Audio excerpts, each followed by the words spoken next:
నమస్తే. పోటీలో ఉన్న ఆ వ్యక్తి ఎట్టి పరిస్థితుల్లో గెలవడానికి వీల్లేదు. సోషల్ మీడియాలో మూకుమ్మడి దాడి, పార్టీలన్నీ కలిసినాయి, వ్యక్తులు కలిసిర్రు, సొంత పార్టీలో ఉన్న కొంతమంది వ్యక్తులు కూడా కలిసిర్రు. ఎట్టి పరిస్థితుల్లో ఆ వ్యక్తి గెలవడానికి వీల్లేదు. సో ఎట్లా సాధ్యమైంది? మొత్తానికి ఆ వ్యక్తి గెలిచి నిలిచిండు, ఎమ్మెల్సీగా మన ముందున్నాడు. కొత్తగా చెప్పాల్సినక్కర్లేదు, ఎమ్మెల్సీ తీన్మార్ మల్లన్న ప్రస్తుతం నా ముందున్నారు. ఆయన్ని మనం ఇంటర్వ్యూ చేయబోతున్నాం. నమస్తే మల్లన్న గారు. నమస్తే. సో ముందుగా congratulations. Thank you Raghu. Thank you. So great victory. మొత్తానికి ఫైట్ చాలా టఫ్గా వచ్చినప్పటికీ అంతిమంగా విజయం సాధించి ఇప్పుడు ఎమ్మెల్సీ అన్న ట్యాగ్ లైన్ మీరు తగిలించుకున్నారు. ఎట్లా ఫీల్ అవుతున్నారు? ముందుగా మీ హ్యాపీనెస్ ఆర్ ఎట్లా షేర్ చేసుకుంటారు ప్రజలతో, మాతో? ప్రజలు ఒక అవకాశం ఇచ్చినారు రఘు. అంటే 10 సంవత్సరాల నుంచి కొట్లాడుతున్నటువంటి పరిస్థితులు చూసిన తర్వాత పట్టభద్రులంతా ఒక అవకాశం ఇచ్చినారు. కొద్దిగా సంతోషం రఘు. ఇది సంతోషకరమైన విషయం. కాకపోతే ఈ ప్రజలకు మంచి చేసేటువంటి కార్యక్రమం ఇంకా ఉంది కాబట్టి అదంతా నేను చేసినప్పుడే పూర్తి సంతృప్తి దొరుకుతుంది. సో ఎమ్మెల్సీగా గెలవడం అంటే వాస్తవానికి కూడా మీరు అన్నట్టుగా చాలా శక్తులు కొంత ఎట్టి పరిస్థితుల్లో మల్లన్న గెలవద్దని రకరకాల ప్రయత్నాలు చేసినప్పటికీ కూడా అల్టిమేట్గా పట్టభద్రులు మల్లన్నే గెలవాలని డిసైడ్ అయిపోయిన తర్వాత ఆ శక్తులు తోకముడిచినటువంటి పరిస్థితి.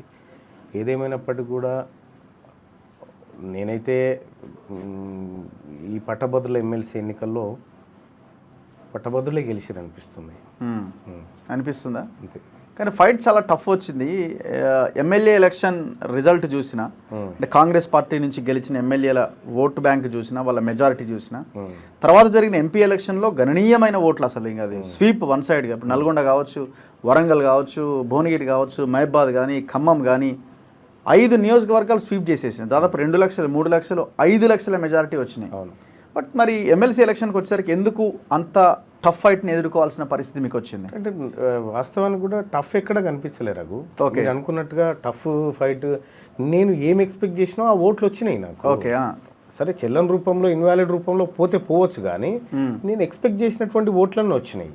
ఇవాళ మా కాంగ్రెస్ పార్టీ నాయకత్వం కానీ, మా గౌరవ ఎమ్మెల్యేలు కానీ, మంత్రులు కానీ, కార్యకర్తలు కానీ, గ్రామ స్థాయిలో వాళ్ళంతా కష్టపడితేనే ఇది సాధ్యమైంది రఘు. వాళ్ళందరూ కూడా ఎవరో చాలామంది నిందలేస్తూ ఉన్నారు, మీ పార్టీ వాళ్ళు సహకరించలే, వీళ్ళు సహకరించలే. తప్పు అదంతా.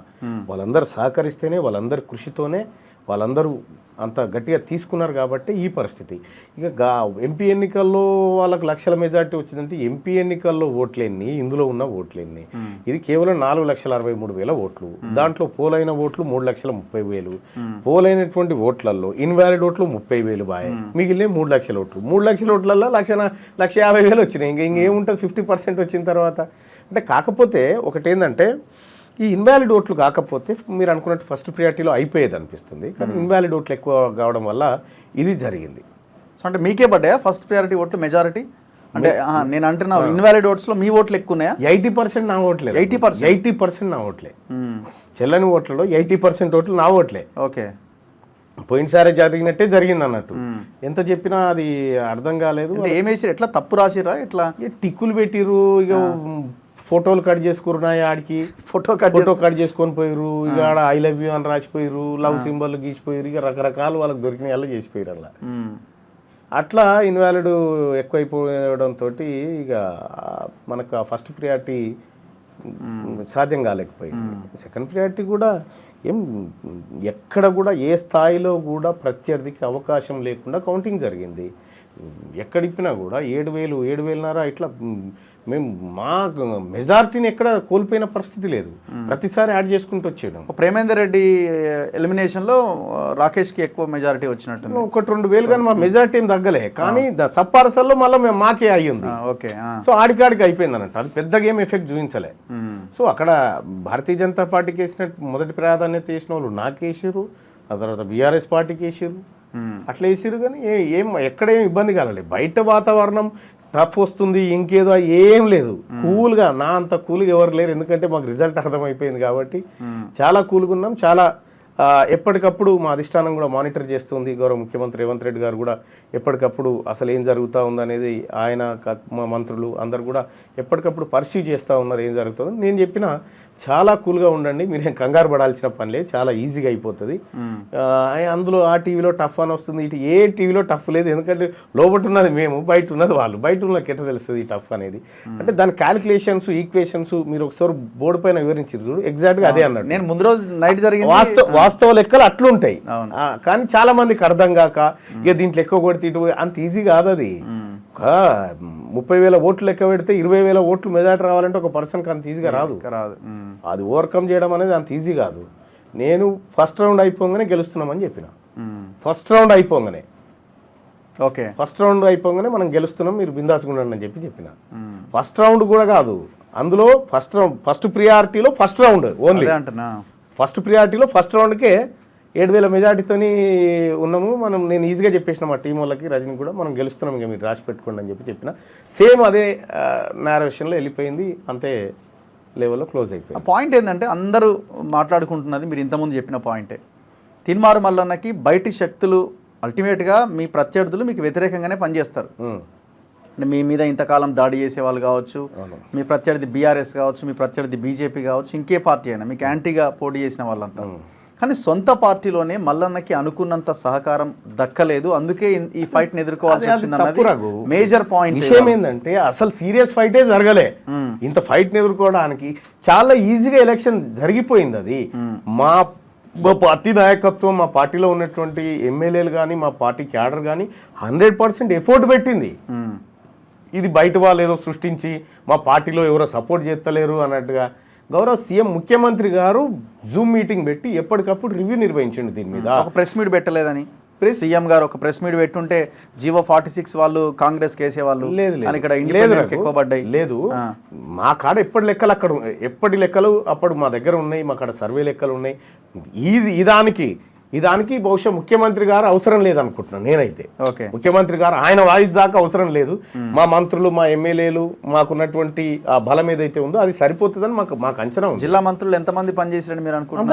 అందరూ పనిచేసారు. ప్రెస్ మీట్లు పెట్టి లేకపోతే ఒక మీటింగ్ వచ్చి ఒక ఫంక్షన్ మాట్లాడడం కాదు కదా. లేదు, వాళ్ళు గ్రౌండ్ లెవెల్లో చాలా యాక్టివ్గా వర్క్ చేసినారు.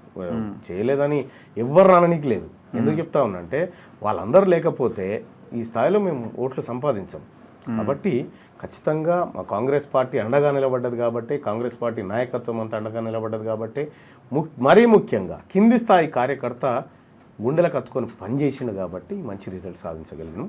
ఈ మీడియా సృష్టించేటువంటి మళ్ళా గెలిస్తే అమ్మో కష్టంరా బాబు, ఇబ్బంది అవుతుంది మనకు ఫ్యూచర్లో అని అనుకొని అట్లా అనుకుంటే టికెట్ మనకు వ్యతిరేకంగా చేస్తాడు, ఇంకొక వాదాన్ని అట్లా అనుకుంటే టికెట్ ఇయ్యారు కదా. టికెట్ ఇచ్చారంటే దాని మీన్స్ ఏంది? ఈ సీట్ కావాలనుకుంది కాంగ్రెస్ పార్టీ అధిష్టానం. అందుకోసమని మా ముఖ్యమంత్రి గారు దగ్గరుండి పట్టుబట్టి సీట్ ఎందుకు ఇప్పించిండు, ఇది ఖచ్చితంగా మనం గెలవాలి అని ఇచ్చి ఓడగొట్టి మళ్ళీ నన్ను ఖతం చేస్తే అయిపోద్ది దెబ్బతో. ఇంకా ఆలోచన ఏమన్నా తన కంట్లో తాను ఏలుబరుచుకుంటారా? ఇది మంచి అబద్ధం ఎవరైనా కూడా చెప్తే మాట. తీన్మార్ మల్లన్నను ఓడగొట్టాలన్నా గెలిపియాలన్నా అనేది పబ్లిక్ డిసైడ్ చేస్తారు. మల్లన్నకు టికెట్ ఇవ్వాలా వద్దా అనేది మా పార్టీ డిసైడ్ చేస్తుంది. కాబట్టి మా పార్టీ మాకు ఆ సీటు కావాలని కోరుకుంది కాబట్టి ముఖ్యమంత్రి గారు చాలా క్లియర్గా చెప్పాడు, మల్లన్న నువ్వు నాకు మండల్లో అవసరం ఉన్నావు అనే మాట క్లియర్గా చెప్పిండు. ఆయన విజన్ చాలా దూరం నుంచి కూడా ఇదే ఉండే ఆలోచన ఆ రకంగా. అందుకని ఎంపీ విషయంలో కానీ ఇంకో ఎమ్మెల్యే విషయంలో కానీ లేదు అది ఉంది, అది చేయాలనేటువంటి ఒక ఆయన ఆలోచనతో ఉన్నాడు. కాబట్టి ముఖ్యమంత్రి గారు ఏమనుకున్నారో ఆ విధంగానే టికెట్ వచ్చింది, ఆ విధంగానే ఓట్లు సంపాదించడం, ఆ విధంగానే గెలవగలిగినాం. రాకేష్ రెడ్డికి కూడా 135,000 ఓట్లు పడ్డాయి. నిరుద్యోగుల విషయంలో పూర్తి వ్యతిరేకంగా ఎమ్మెల్యే ఎలక్షన్లో, ఎంపీ ఎలక్షన్లో తీర్పునిచ్చిన వాళ్ళు, డిగ్రీ కంప్లీట్ అయిన వాళ్ళు ఎందుకు 135,000 రాకేష్ రెడ్డికి ఓటు వేసారని మీరు అనుకుంటున్నారు? బట్ ఫస్ట్ ప్రియారిటీ ఓట్లు మాత్రం కేవలం 50,000 చిల్లరనే ఉన్నాయి ఆయనకే. 56,000 మాత్రమే, 135,000 అవన్నీ కాదు. సెకండ్ ప్రియారిటీ వచ్చేసరికి యాడ్ అయినాయి. సెకండ్ ప్రియారిటీ అవన్నీ మిగతాదంతా కలిపితే అది, కానీ 56,000 మాత్రమే ఆయనకు పడ్డది. అంత మిక్కిలి ఏం పడలేదు ఫస్ట్ ప్రియారిటీ. ఏదో నిరుద్యోగులు ఏదో కేవలం మీకు తెలుసు ఆ రోజు అకౌంట్స్ కూడా బయటపడ్డాయి. 30 crores గ్రామాలలో పంచి కౌంటింగ్ కేంద్రం కాడ లెక్క పెట్టుకోరు అంతే. గ్రామాలలో డబ్బులు పంచి కౌంటింగ్ కేంద్రం కూడా లెక్క చూసుకోవడానికి వచ్చారు కానీ అది బొక్క బొర్లా పడరు అక్కడ. కానీ పెద్ద ఎత్తున ప్రచారం చేశారు. కేటీఆర్ రంగంలోకి దిగిండు. మొత్తం ఒక సోషల్ మీడియా టీంని అయితే టీమే మీకు తెలిసి ఉంటుంది. పెద్ద వ్యవస్థనే పనిచేసింది. అంటే ఎంపీ ఎలక్షన్లకు పనిచేసిన వ్యవస్థ ఒక ఎమ్మెల్సీ కోసం పనిచేసింది. చేస్తుంది కదా సహజంగా. ఇప్పుడు తీన్మార్ మల్లన్నను ఇప్పుడు నేనే కాదు రఘు నువ్వేనా నిలబడ్డా నీ పని చేస్తారు అట్లే నేను నిలబడ్డా. ఎందుకంటే గత స్మృతులు వాళ్ళకు గుర్తున్నాయి కదా. బీఆర్ఎస్ పార్టీ రాష్ట్రంలో దిగిపోవడానికి ఎంతో కొంత కారణభూతులైన వాళ్ళం ఉన్నాం కదా. వీళ్ళని ఎట్టి పరిస్థితుల్లో రాజకీయంగా తొక్కేయాలనేటువంటి ఉద్దేశంతో వాళ్ళు ఉంటారు. ఇక వాళ్ళ దగ్గర ఉన్నటువంటి పెద్ద పెద్ద బాణాలు దించేయాలనుకుంటారు. ఇక ఆ బాణాలు దించుతారా, అవి బాణాలు రివర్స్ అయిపోయినాయి, వాళ్ళకి బెడిసి కొట్టినాయి. అంటే వాస్తవానికి కేటీ రామారావు ఓ రకంగా అస్త్రం లెక్కనే దొరికింది నాకు ఇక్కడ. పల్లి బఠానీ అస్త్రం లెక్కనే దొరికింది అనుకోరాదు. అతను రాకపోతే ఇంకా కొంచెం బీఆర్ఎస్కు మెరుగయ్యేది, కొంచెం ఎక్కువ అవకాశం ఉండేది. కానీ ఎప్పుడైతే కేటీ రామారావు రంగంలోకి దిగిండో కథం బుస్తన్నది అది నాకు అర్థమైంది. ఎప్పుడు ఇతను రావాలని అనుకున్నా వచ్చిండు. వచ్చి ఇక తెలుసు కదా అహంకారపూరిత మాటలు. కేటీ రామారావుని చూస్తే ఎవరు ఓట్లేరు. ఫస్ట్ ఆఫ్ ఆల్ వాళ్ళ నాయనని చూస్తేనన్నా 1-6 ఓట్లు పడతాయి కానీ కేటీ రామారావుని చూస్తే ఓట్లేరు జనం. అది పబ్లిక్ అర్థమైపోయినట్టు. అంతేందుకు మనం భువనగిరి అసెంబ్లీ చూసినాం కదా. అప్పటిదాకా అనిల్ కుమార్ గారికి అవకాశం లేకుండే. కేటీ రామారావు రోడ్ షో పెట్టంగానే తెల్లారి చెప్పినాం ఖచ్చితంగా గెలుస్తాడు అనిల్ అని. ఎందుకంటే కేటీ రామారావు ముఖం చూస్తే జనం ఓట్లేరు కాబట్టి. కేటీ రామారావు అనేక అస్త్రాలను మన మీద సాధించిండు, కోట్ల రూపాయలు వెదజల్లిండు, మనల్ని వ్యక్తిగతంగా బ్లాక్మెయిల్ చేసేటువంటి కార్యక్రమాలు చేసి ఇవన్నీ చేసాను. కానీ అల్టిమేట్గా కేటీ రామారావును జనం నమ్మలేదు, ఆయన వ్యాఖ్యల్ని నమ్మలేదు. ఆర్ఎస్ ప్రవీణ్ కుమార్తో చెప్పించే ప్రయత్నం చేసిండు, పాపం ఆయనను నమ్మలేదు, ఎవరిని నమ్మలేదు. మరీ ముఖ్యంగా మీ ముఖ్యమంత్రి గారు ప్రెస్ మీట్, ముఖ్యమంత్రిగా ఈ ఎన్నికకు మా ముఖ్యమంత్రి దాకా అవసరం లేదు. మేము రాక్షసి పెద్దగా ఉన్నప్పుడు పెద్ద బాణమే వాడతాం, రాక్షసి మోతాదుగా ఉన్నప్పుడు నా బాణమే ఎక్కువ, దానికి నా బాణమే ఎక్కువ. కాబట్టి ఈ ఎన్నిక మేము అనుకున్నట్టే, కాంగ్రెస్ పార్టీ అధిష్టానం అనుకున్నట్టే ఎన్నిక జరిగింది తప్ప ఇంకోటి కాదు. సో ఈ పల్లి బఠానీ బిట్స్ పిలాని ఎంతవరకు వర్కౌట్ అయింది? అది చెప్తున్నా కదా, కేటీ రామారావు మాకు అస్త్రాలు అందిస్తూ ఉంటాడు. నీకు ఎప్పుడు చూడ కేటీ రామారావు అనేటువంటి నోటు దురుసు వ్యక్తి, నోటి దూల వ్యక్తి పల్లి బఠానీలు బిట్స్ పిలానీలు అవమానకరంగా హేళనగా చేస్తే అది ఏమైంది, ఉస్మానియా యూనివర్సిటీ కాకతీయ జేఎన్టీలో చదువుకున్న వాళ్ళకి హిట్ అయింది. అది కొడుక మమ్మల్ని పల్లి బఠానీ అంటావురా నువ్వు అనేటువంటి ఒక కోపానికి వచ్చేసారు. దాంతో అంతకంటే ముందు నాకు 2% తక్కువ ఉండే. ఆ మాట కేటీ రామారావు అన్న తర్వాత 2% హైక్ అయింది నాకు. ఓకే, హైక్ అయింది దాన్ని చూస్తూ ఉంటే. అంటే ఇట్లా ఈ రకంగా మరి రాకేష్ రెడ్డిని కేసీఆర్కు కేటీఆర్కి ఏమైనా ఇండివిజువల్ పంచాయతీ ఉందా తెలియదు, నీ పార్టీని ఖతం చేస్తాను పెట్టినది అని చెప్పి వాళ్ళ నాయన మీద ఏమైనా కక్ష కట్టిండా ఏమో అర్థమైతలేదు. కానీ కేటీ రామారావు ఒక్కడే చాలు ఆ పార్టీని ఖతం చేయడానికి. రాకేష్ రెడ్డిని దగ్గర ఉండి ఒడగొట్టిందే కేటీ రామారావు. ఇతన్ని తింపకపోయినా ఇంకో 4 ఓట్లు ఎక్కువ వచ్చేటి, ఇతను తింపితే కథమే. ఈ రకంగా జరిగింది. సో ఇంకొక ప్రధానమైన పాయింట్ మీ మీద ఇప్పుడు ఎట్లా చూస్తున్నారంటే, తీన్మార్ మల్లన్న నెక్స్ట్ ఏం మాట్లాడబోతున్నాడు? సో స్టెప్ బై స్టెప్ ఆయన తన అనుకున్న లక్ష్యాన్ని చేరుకోవడానికి రకరకాలుగా మాట్లాడుతూ వచ్చిండు. సో ఇప్పుడు కాంగ్రెస్ని కూడా, కాంగ్రెస్ నాయకులను కూడా వదిలిపెట్టాడు మల్లన్న అన్నది ఒక బలమైన ఆలోచన కొంతమందిలో కనిపిస్తున్నది. వదిలిపెట్టారంటే ఎంటబడి రక్తారా ఎట్లా, ఏం చేస్తావు మరి నువ్వు? విషయం ఏంటంటే కాంగ్రెస్ పార్టీ ఇవాళ మీరు చూస్తున్నారు, మనం ఇక్కడ కూర్చున్న క్షణంలోనే పండిట్లను పీఈటీలను అప్గ్రేడ్ చేస్తూ 10,500 మందికి ప్రమోషన్లు కాంగ్రెస్ పార్టీ ఇచ్చింది. ఇచ్చిన హామీ మేము అడగాల్సిన పని లేదు, కాంగ్రెస్ పార్టీ అమలు చేస్తూ ఉంది, నోటిఫికేషన్లు వేస్తూ ఉంది, ప్రమోషన్లు ఇస్తూ ఉంది. టీచర్లకు వితౌట్ టెట్ తోటి ప్రమోషన్లు ఇవ్వాలని నిర్ణయం తీసుకుంది. 317 బాధితులకు న్యాయం చేయాలని నిర్ణయం తీసుకుంది. చేయాల్సిన పోరాటం ఏముంటుంది రఘు నాకు అర్థం కాలే. వాళ్ళు మర్చిపోతే గుర్తు చేయడం, ఇంప్లిమెంట్ చేయించడం. ఎవరైనా కూడా ఇప్పుడు చట్టసభలో అయినా ఎవరైనా కూడా పోతాము. కాకపోతే ఒకటే చెప్తా, నా తరీకా మార్కు రాజకీయం అయితే ఉంటుంది చట్టసభలో. అంటే నా తరీకా అంటే చట్టసభల్లో ఒక సభ్యుడు ఎట్లా పనిచేయాలనేది నేను నిరూపిస్తాను. ఆ రకంగా అయితే చేస్తా. ఓకే, కానీ ఖచ్చితంగా ఒక మంచి రాజకీయం అయితే, మంచి వాతావరణంలో ప్రజలు కోరుకున్నటువంటి భిన్నమైన రాజకీయం అయితే నా నుంచి చూపిస్తాను అనుకుంటున్నాను. అంటే దానికి ఏదో ఒక యాంగిల్, ఏదో ఒక వాదం ఉంటుంది కదా, ఏ ఆలోచన కాంగ్రెస్ని అనుసరిస్తూ వెళ్ళే ఆలోచన అయితే నేను కాంగ్రెస్ పార్టీ ఎమ్మెల్సీని, కాంగ్రెస్ పార్టీ సభ్యుణ్ణి, మాకు అధిష్టానం ఉంది.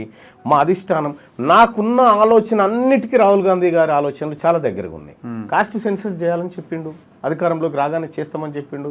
దానికి సంబంధించి మీకు ఒకటి తెలుసా, కాస్ట్ సెన్సస్ అవుతున్న సంగతి 52 పాయింట్లతో దాని నోటు తయారు చేసిరు ఆల్రెడీ. కానీ తెలంగాణలో అవుతుందని మీకు ఇంకా నమ్మకం అనిపిస్తున్నదా? తప్పకుండా అవుతుంది. మా ముఖ్యమంత్రి రేవంత్ రెడ్డి గారు ఖచ్చితంగా ఎవరు అవునన్నా కాదన్నా ఆయన చేసి తీరుతాడు, చేసి చూపిస్తాడు. మీరు నిలబడి జయించండి. 23% ఉన్న ఈ స్థానిక సంస్థల రిజర్వేషన్ని కామారెడ్డి డిక్లరేషన్లో 42% చేస్తామని చెప్పి మనం ఖచ్చితంగా చేస్తాం కదా, చేయకపోతే కదా బాధ. అప్పుడు చేస్తామని తప్పకుండా. మళ్ళీ ఈ అంశం మీద మా ముఖ్యమంత్రి గారే పెద్దన్న పాత్ర వహించి చేయబోతా ఉన్నాడు. అదంతా మా ముఖ్యమంత్రి గారే చేయబోతా ఉన్నాడు. దానికి ఇంకా మల్లన్న దాకా కూడా అవసరం లేదు. మా ముఖ్యమంత్రి గారే ఇప్పుడు బీసీలకు సంబంధించినటువంటి రిజర్వేషన్లు స్థానిక సంస్థల్లో పెంచుతూ కులగణన చేసి ఈ రాష్ట్రానికి ఆదర్శ ముఖ్యమంత్రిగా మారబోతా ఉన్నాడు ఆయన. సో మీరు సిద్ధంగా ఉన్నారా ఒకవేళ ఇవన్నీ చేయకపోతే క్వశ్చన్ చేయడానికి? నేనెందుకు సిద్ధంగా లేను రఘు. మా ముఖ్యమంత్రి గారితో చేయించే బాధ్యత మాది, చేయించే బాధ్యత మాదే తీసుకుంటా ఉన్నాము. కాబట్టి ఖచ్చితంగా మీకు ఎవరికి డౌట్ అవసరం లేదు. ముఖ్యమంత్రి గారు చాలా క్లియర్గా ఉన్నారు. ఆ అస్త్రం ఎప్పుడు వాడనో అప్పుడు వాడతాడు ఖచ్చితంగా. సో నాకున్న అంచనా ప్రకారం అయితే బిఫోరే ఎలక్షన్స్ పెట్టి వెళ్ళేటట్టుగా కనబడతా ఉన్నది. నాకు తెలిసి క్యాస్ట్ సెన్సస్ కంప్లీట్ చేస్తారని అయితే నాకు చేస్తారు.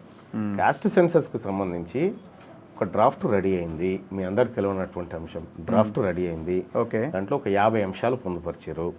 సమగ్ర కుటుంబ సర్వే ఎట్లా చేశారు అనేది ఉన్నతాధికారులు సీరియస్గా చర్చించారు. దానికి సంబంధించి అతి త్వరలో కాస్ట్ సెన్సస్ జరగబోతుంది మన రాష్ట్రంలో. సో ఎమ్మెల్సీ అయ్యారు కదా, ఇప్పుడు మీ మీద ఉన్న బాధ్యత ఏంటని మీరు అనుకుంటున్నారు? ఎవరి అంశాలని మీరు అడ్రస్ చేయబోతున్నారు? ఏ రకంగా మీరు ఫైట్ చేయబోతున్నారు?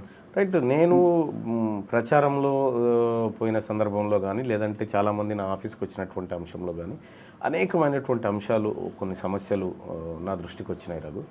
ఆ అంశాలన్నిటికీ ఖచ్చితంగా ఒక పరిష్కార మార్గాన్ని చూపించాలనేటువంటి ఆలోచన అయితే నాకుంది. 1-2 అని కాదు రఘు, చాలా అంటే చాలా అంశాలు నా దృష్టిలో ఉన్నాయి. సో గౌరవ ముఖ్యమంత్రి గారితో లేకపోతే మా గౌరవ మంత్రులతోని అందరితో కలిసి వాటన్నిటికీ ఒక మంచి పరిష్కార మార్గాన్ని తీసుకురావాలనేది నాకు దృఢ సంకల్పం ఉంది. ఖచ్చితంగా అందులో నేను సక్సెస్ అవుతా అనుకుంటున్నాను. ఇప్పుడు మీకు జివో 46 అభ్యర్థులు మీకు కొంత వ్యతిరేకంగానే ఓటేసినట్టున్నారు. అది వేయలేదు, సరే వేయకపోయినప్పటికీ కూడా వాళ్ళ కోసం మేము పనిచేయాల్సింది నాకు. వాళ్ళు ఏని మాట వాస్తవం, కానీ చేస్తాం తప్పకుండా వాళ్ళతో. ఏ అంశాలు మీకు ఏమైనా వ్యతిరేకంగా పనిచేసిన అనిపించిందా? అంటే పాజిటివ్ అవుతాయి అనుకున్న అంశాలు ఏమైనా నెగిటివ్గా? నేను ఏం ఎక్స్పెక్ట్ చేసినో అదే జరిగింది ఎలక్షన్స్లో. నేను ఎక్స్పెక్ట్ చేయండి ఏది జరగలేదు.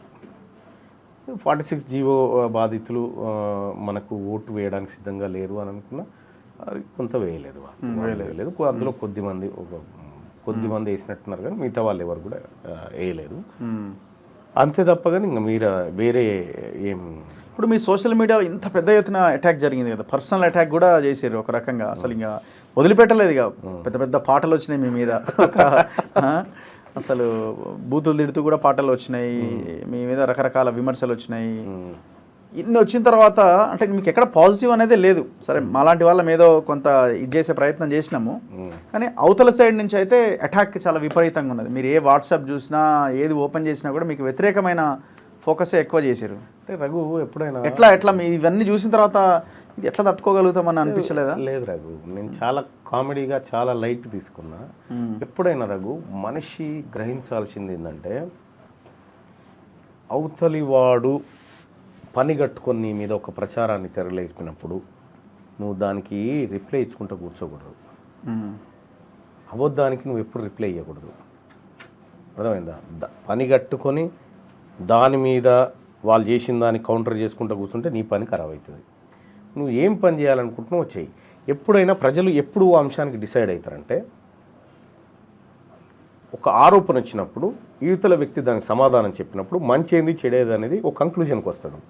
అసలు వీళ్ళ ఆరోపణకి ఇక్కడి నుంచి సమాధానమే లేదే, ఇది సన్నాసి ఆరోపణని కొట్టి పారేసినాం కదా బట్టిగానే. దానివల్ల ఏమైందంటే, వీళ్ళు విపరీతంగా ఏదో చేసే ప్రయత్నం చేస్తే పబ్లిక్ అర్థమైపోయింది, ఇదంతా తూచిరా, ఇది కావాలి, నిన్న మొన్న ఎందుకు చేయలేరా, ఎన్నికల్లో నిలబడంగానే ఎందుకు వచ్చిందిరా ఈ అంశం అనేటువంటిది.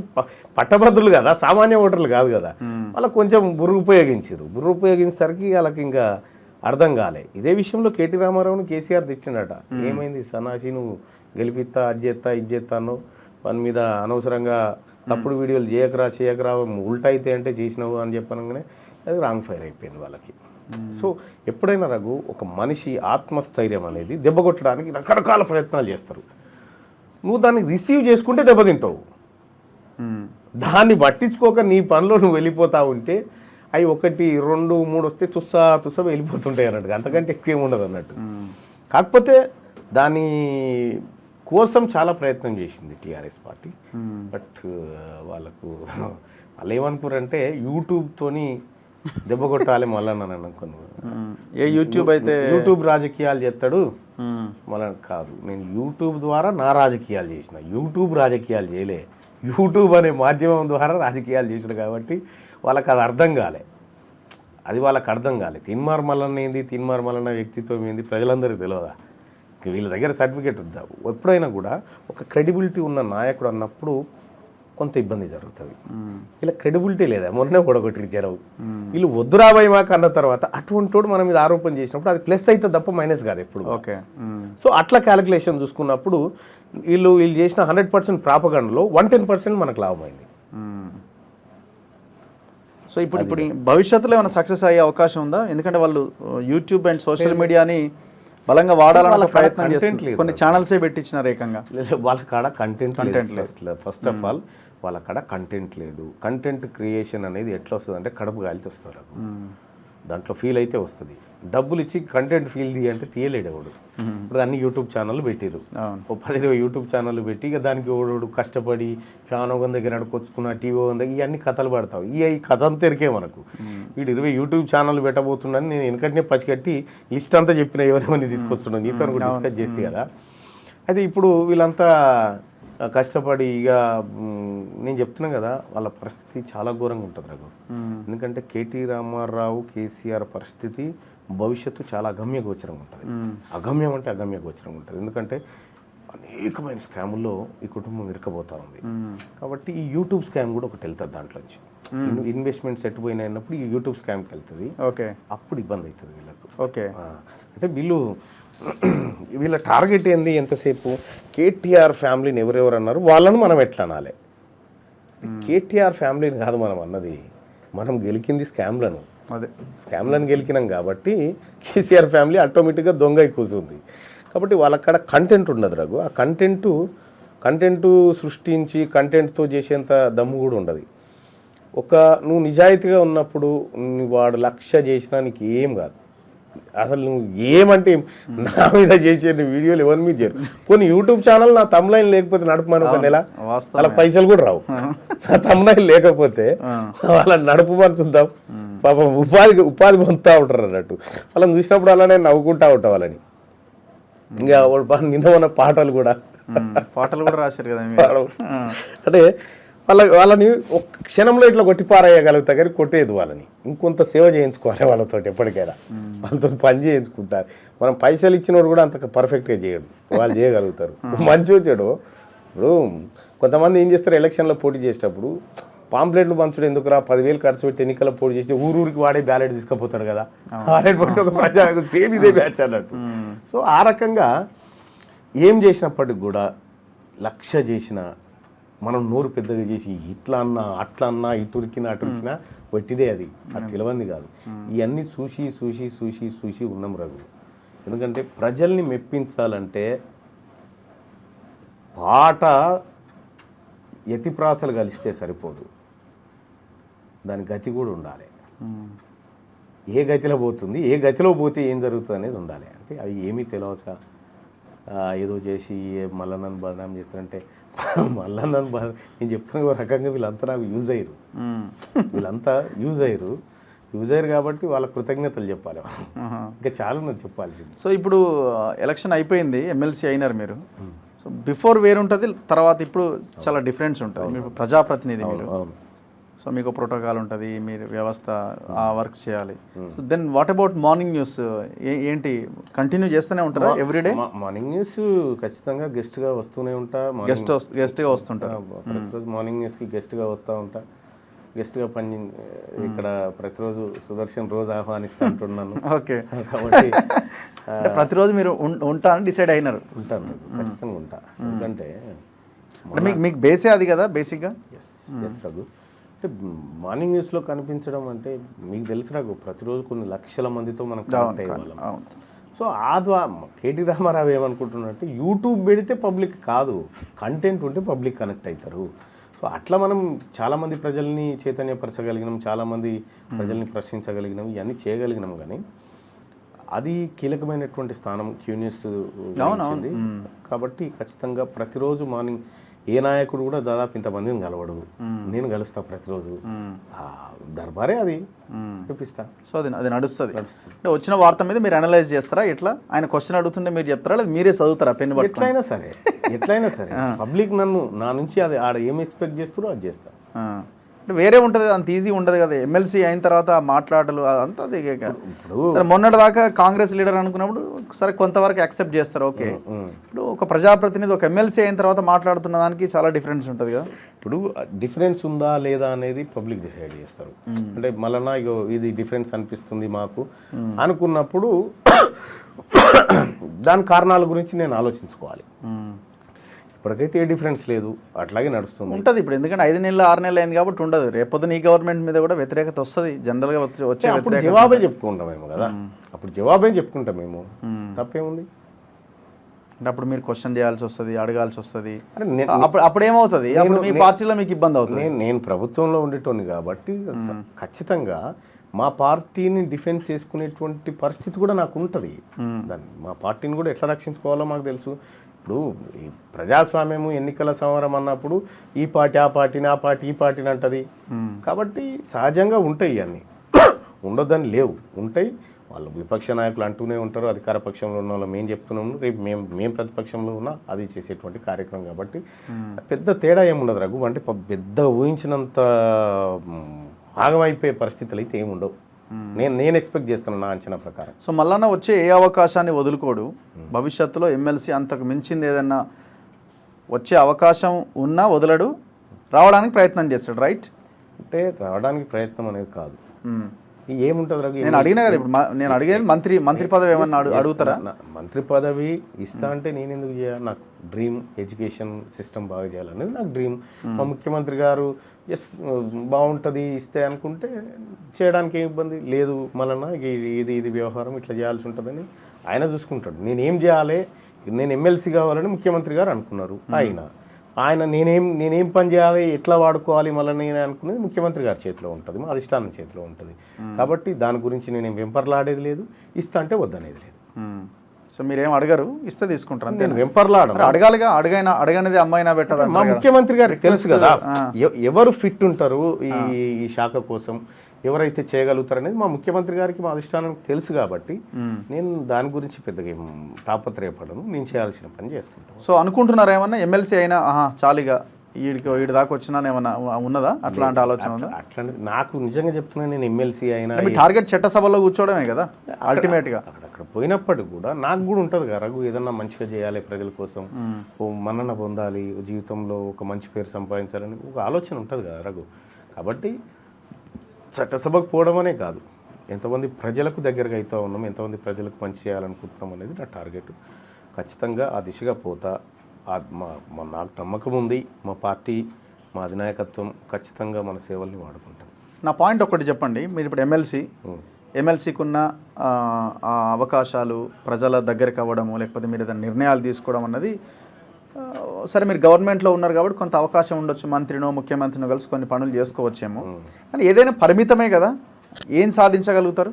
అంటే పరిమితం అంటే రఘు, ఇప్పుడు అందరు ఎమ్మెల్సీ లాగా మళ్ళీ అందరు ఎమ్మెల్యేలలో ఒక ప్రజాప్రతినిధి అన్న తప్ప ఏముంటుంది? లేదు రఘు, అట్లా ఏముండదు. నేను మేధావి వర్గాన్ని మెప్పించి వచ్చినోని, చట్టసభకు నామినేటెడ్గా వచ్చినోని కాదు, ప్రజల చేత ఎన్నుకోబడి వచ్చిన వాడిని.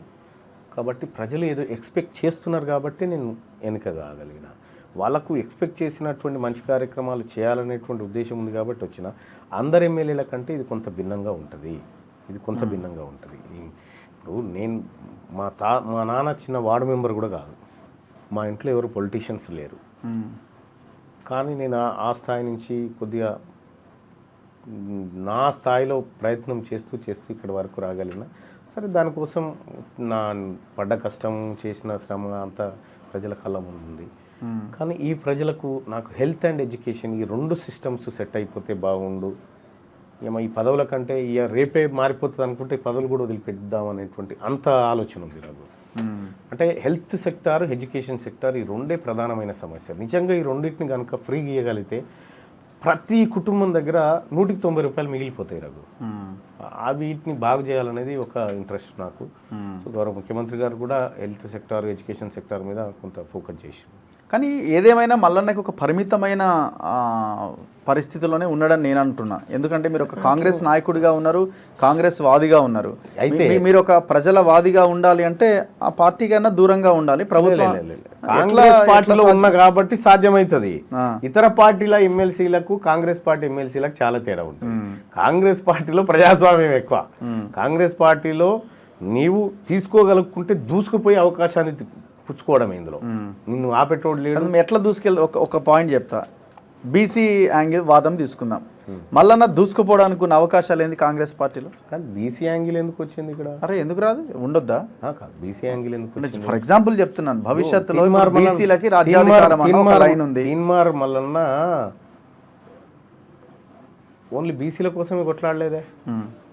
తీన్మార్ మల్లన్న బహుజనుల అందరి కోసం కొట్లాడినాం. నేను కేవలం బీసీల వరకే పరిమితమై ఉండి ఇది బీసీ బాణము ఇది అట్లా చేయలే కదా రఘు.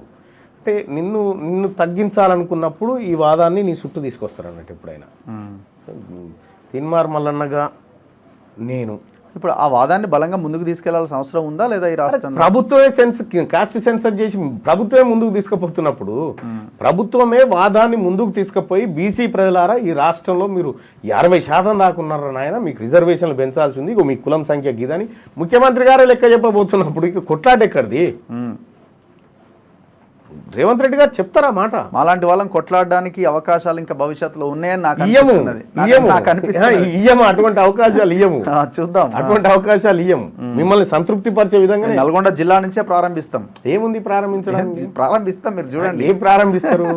ప్రారంభించడానికి ఏముంది? నల్గొండ జిల్లాలో బీసీలకు అవకాశాలు కావాలని మీ ఉద్దేశం. ఎవడొద్దన్నాడు చేయంగా? అర్థమైందా? ఆ నుంచి కాకపోతే ఇంకో కాడ నుంచి కాబట్టి ఇంకో కాడ నుంచి అవకాశాలు సృష్టించుకోవాలా.